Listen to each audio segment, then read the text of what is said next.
Everyone, welcome to Srusha's kitchen once again. ಇವತ್ತು ನಾನು ನಿಮಗೆ ಸಿಂಪಲ್ ಆಗಿ ಚಿಕನ್ ಪೆಪ್ಪರ್ ಡ್ರೈ ಮಾಡೋದು ಹೇಗೆ ಅಂತ ಹೇಳ್ಕೊಡ್ತಾ ಇದ್ದೀನಿ. ಅದಕ್ಕೆ ಬೇಕಾಗಿರೋದು ಚಿಕನ್ 1 kg, ಶುಂಠಿ ಬೆಳ್ಳುಳ್ಳಿ ಪೇಸ್ಟ್, ಪೆಪ್ಪರ್ ಪೌಡರ್, ಹಸಿಮೆಣಸಿನ್ಕಾಯಿ ಕಟ್ ಮಾಡಿ ಇಟ್ಕೊಂಡಿರೋದು, ಹಸಿಮೆಣಸಿನ್ಕಾಯಿ ಪೇಸ್ಟ್, ಈರುಳ್ಳಿ ಪೇಸ್ಟ್. ಫಸ್ಟ್ ಕಡಾಯಿನ ಸ್ಟೋವ್ ಮೇಲೆ ಇಟ್ಕೊಂಡು ಹೀಟ್ ಮಾಡ್ಕೊಳ್ಳೋಣ.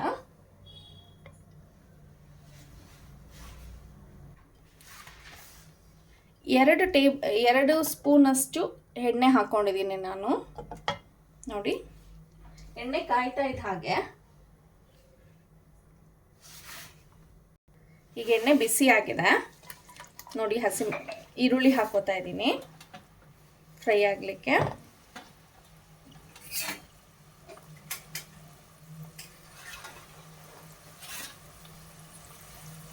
ಈರುಳ್ಳಿ ಚೆನ್ನಾಗಿ ಫ್ರೈ ಆಗಬೇಕು.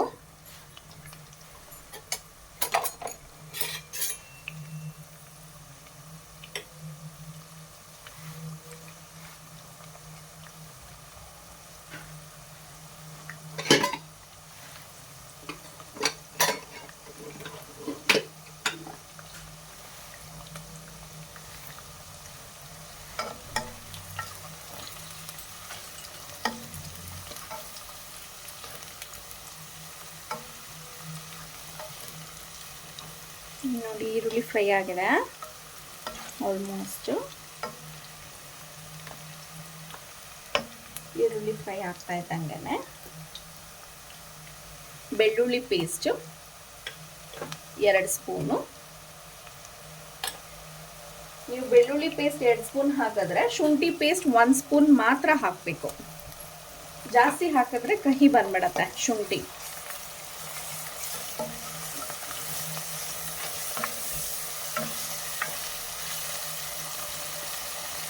ಇದನ್ನು ಚೆನ್ನಾಗಿ ಫ್ರೈ ಮಾಡ್ಕೊಳ್ಳಿ. ಶುಂಠಿ ಬೆಳ್ಳುಳ್ಳಿ ಪೇಸ್ಟ್ ಫ್ರೈ ಆಗ್ತಾ ಇದ್ದಂಗೆ 2 ಸ್ಪೂನು ಹಸಿಮೆಣಸಿನ್ಕಾಯಿ ಪೇಸ್ಟ್ ಹಾಕೋತಾ ಇದ್ದೀನಿ.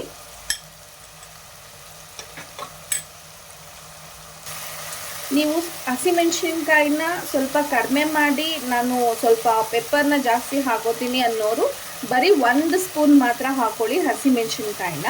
ಸ್ವಲ್ಪ ಸ್ಪೈಸಿ ಇರಲಿ, ಚೆನ್ನಾಗಿ ನನಗೆ ಖಾರವಾಗಿ ಅನ್ನೋರು 2 ಸ್ಪೂನ್ ಹಾಕ್ಕೊಂಡು, ಆವಾಗ ಪೆಪ್ಪರ್ ನೀವು 1 ಸ್ಪೂನ್ ಹಾಕ್ಕೋಬೇಕಾಗತ್ತೆ.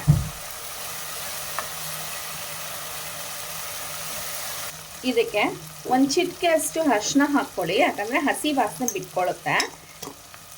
ಹಸಿಮೆಣಸಿನ್ಕಾಯಿ ಆಮೇಲೆ ಶುಂಠಿ ಬೆಳ್ಳುಳ್ಳಿ ಪೇಸ್ಟ್ ಅದೆಲ್ಲ ಸ್ಮೆಲ್ ಹೋಗಲಿಕ್ಕೆ ನೀವು ಚೆನ್ನಾಗಿ ಒಂದು ಚಿಟಿಕೆ ಅಷ್ಟು ಅರಿಶಿನ ಹಾಕ್ಕೊಂಡು ಸ್ವಲ್ಪ ಫ್ರೈ ಮಾಡ್ಕೊಂಡ್ಬಿಟ್ರೆ ಆ ಸ್ಮೆಲ್ ನಿಮಗೆ ಅನ್ಸಲ್ಲ. ನಾನು ಸ್ಕಿನ್ ಔಟ್ ಚಿಕನ್ ತೊಗೊಂಡಿದ್ದೀನಿ. ನೋಡಿ, ಇವಾಗ ಚಿಕನ್ ಆ್ಯಡ್ ಮಾಡ್ತಾ ಇದ್ದೀನಿ 1 kg ಅಷ್ಟು.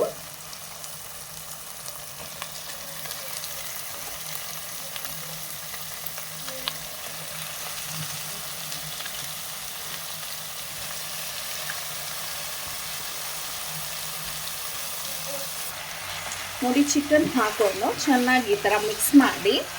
ನಾನು ಆಲ್ರೆಡಿ ಚಿಕನ್ ವಾಶ್ ಮಾಡಬೇಕಾದ್ರೂ ಅದಕ್ಕೆ ಒಂಚೂರು ಅರಿಶಿನ ಹಾಕ್ಕೊಂಡಿದ್ದೀನಿ.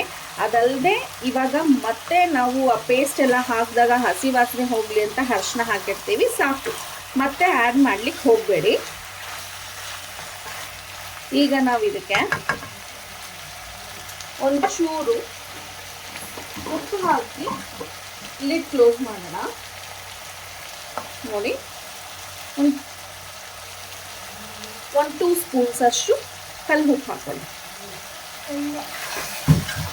ನೋಡಿ, ಉಪ್ಪು ಹಾಕಿ ಮಿಕ್ಸ್ ಮಾಡಿದ್ಮೇಲೆ ಒಂದು ಸ್ವಲ್ಪ ಹೊತ್ತು ಲೋ ಫ್ಲೇಮಲ್ಲಿಟ್ಟು ಲಿಡ್ ಕ್ಲೋಸ್ ಮಾಡೋಣ.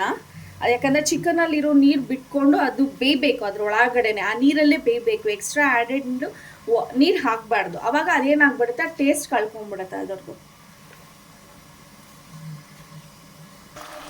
ನೋಡಿ ಯಾವ ರೀತಿ ಆ ಒಂದು ಚಿಕನ್ ನೀರು ಅದರಲ್ಲೇ ಬಿಟ್ಕೊಂಡು ಫ್ರೈ ಆಗ್ತಾ ಇದೆ ಅಂತ ಎಷ್ಟು ನೀಟಾಗಿ ಗೊತ್ತಾಗ್ತಾ ಇದೆ ನೋಡಿ. ಇವಾಗ ಇದಕ್ಕೆ ಲೈಟಾಗಿ ಒಂಚೂರು ಪೆಪ್ಪರ್ ಪೌಡರ್ ಹಾಕೊಳ್ಳೋಣ. ಫಸ್ಟಿಗೆ 1 ಸ್ಪೂನಷ್ಟು ಪೆಪ್ಪರ್ ಪೌಡರ್ ಹಾಕ್ತಾ ಇದ್ದೀವಿ. ಇದನ್ನು ಚೆನ್ನಾಗಿ ಮಿಕ್ಸ್ ಮಾಡ್ಕೊಳ್ಳಿ.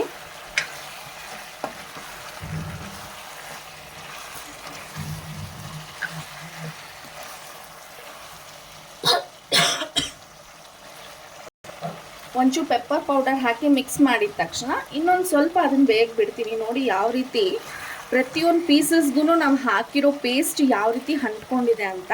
ಇದು ಮೇನ್ ಇಂಪಾರ್ಟೆಂಟ್. ಯಾಕಂದರೆ ಚಿಕನ್ನು ಜಾಸ್ತಿ ನೀರಿನಲ್ಲಿ ತೊಳೆದಾಗ ಇಮಿಡಿಯೇಟಾಗಿ ತೊಗೊಂಡ್ಬಿಡಿ. ಇಲ್ಲ ಅಂದರೆ ನೀರು ಹೇಳ್ಕೊಂಡು ರಬ್ಬರ್ ರೀತಿ ಆಗಿಬಿಡುತ್ತೆ. ಚಿಕನ್ ಚೆನ್ನಾಗಿರಲ್ಲ ಆವಾಗ ನಿಮಗೆ ತಿನ್ನಲಿಕ್ಕೆ. ಎಷ್ಟು ಚೆನ್ನಾಗಿದೆ ನೋಡಿ. Wow, tasty chicken. ಈ ಒಂದು ಚಳಿಗೆ ಈ ಥರ ಪೆಪ್ಪರ್ ಫ್ರೈ ಮಾಡಿಕೊಂಡು ತಿಂತಾ ಇದ್ರೆ ಎಷ್ಟು ಚೆನ್ನಾಗಿರುತ್ತೆ ಅಲ್ವಾ.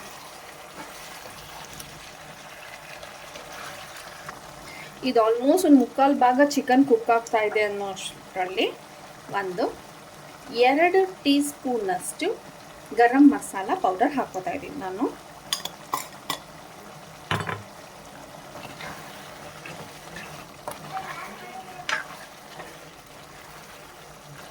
ಈಗ ಸೆಕೆಂಡ್ ಟೈಮು ಪೆಪ್ಪರ್ ಆಗೋ ಟೈಮ್ ನೋಡಿ. ಈಗ ಮತ್ತೆ 2 ಸ್ಪೂನ್ಸ್ ಪೆಪ್ಪರ್ ಆ್ಯಡ್ ಮಾಡ್ತಾ ಇದ್ದೀನಿ.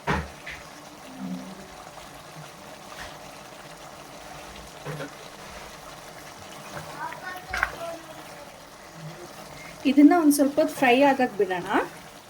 ಇನ್ನೇನಾಯಿತು, 90% ಕುಕ್ ಆಗಿದೆ ಚಿಕನ್ನು. ನೋಡಿ ಇದರಲ್ಲಿ ಮೂಳೆ ಎಲ್ಲ ಬಿಟ್ಕೋತಾ ಇದೆ.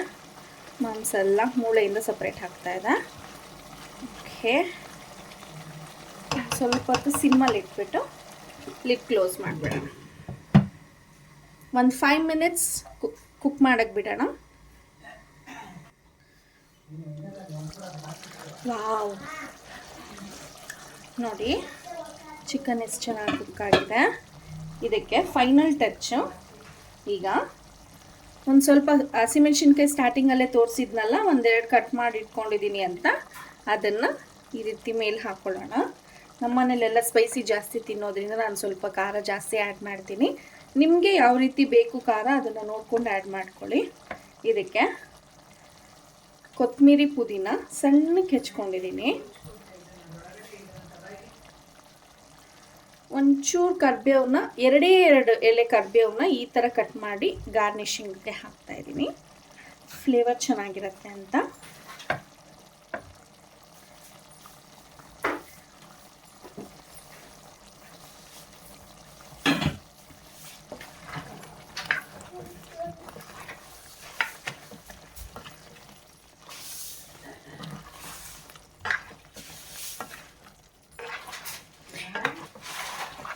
ಈ ಚಿಕನ್ ಪೆಪ್ಪರ್ನ ನೀವು ಸೆಮಿ ಗ್ರೇವಿಯಾಗೂ ಕೂಡ ಮಾಡ್ಕೋಬೋದು, ಡ್ರೈ ಆಗು ಮಾಡ್ಕೋಬೋದು. ಸೆಮಿ ಗ್ರೇವಿಯಾಗಿ ಮಾಡಿಕೊಂಡ್ರೆ ನೀವು ಚಪಾತಿ ಜೊತೆಗೆ ತಿಂದರೆ ತುಂಬ ಚೆನ್ನಾಗಿರುತ್ತೆ. ಆಮೇಲೆ ಡ್ರೈ ಆಗಿ ಮಾಡಿಕೊಂಡ್ರೆ ಆಬ್ವಿಯಸ್ಲಿ ಸೈಡ್ ಡಿಶ್ ಥರ ಯೂಸ್ ಮಾಡ್ಕೋಬೋದು.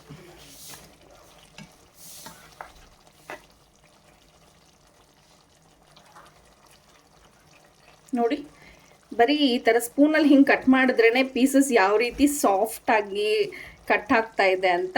ಸೊ ಪರ್ಫೆಕ್ಟ್ಲಿ ಕುಕ್ ಆಗಿದೆ ಅಂತ ಅರ್ಥ. 1-2 ನಿಮಿಷ ಕ್ಲೋಸ್ ಮಾಡಿ ಆಫ್ ಮಾಡಿಕೊಂಡ್ರೆ easy chicken pepper fry ready. ನೋಡಿ ರೆಡಿ ಆಗಿದೆ. ಆಫ್ ಮಾಡ್ತಾ ಇದ್ದೀನಿ. ವಾವ್, ಏನು ಪರ್ಫೆಕ್ಟಾಗಿ ಬಂದಿದೆ ನೋಡಿ. ಸೂಪರ್ ಅಲ್ವಾ? ಆಹಾ, ನೋಡ್ತಾ ಇದ್ರೆ ಹಂಗೆ ಬಾಯಲ್ಲಿ ನೀರು ಬರ್ತಾ ಇದೆ ನನಗೆ ನೋಡಿ. Thank you. ಇನ್ನು ನಿಮ್ಗೇನಾದರೂ ಇದರಲ್ಲಿ ಡೌಟ್ಸ್ ಇತ್ತು ಅಂತಂದರೆ ಕೈಂಡ್ಲಿ ಕಮೆಂಟ್ ಮಾಡಿ. ಸಬ್ಸ್ಕ್ರೈಬ್ ಯಾರ್ಯಾರು ಮಾಡ್ಕೊಂಡಿಲ್ಲ ಸಬ್ಸ್ಕ್ರೈಬ್ ಮಾಡ್ಕೊಳ್ಳಿ. ಈಸಿ ರೆಸಿಪಿ ಯಾವ ರೀತಿ ನಾವು ಮನೆಯಲ್ಲೇ ಮಾಡ್ಕೊಂಡು ಟೇಸ್ಟಿಯಾಗಿ ತಿನ್ಬೋದು ಅಂತ ಸೃಷಾಸ್ ಕಿಚನ್ನ ಫಾಲೋ ಮಾಡಿದ್ರೆ ಗೊತ್ತಾಗತ್ತೆ. Thank you. ಬಾಯ್.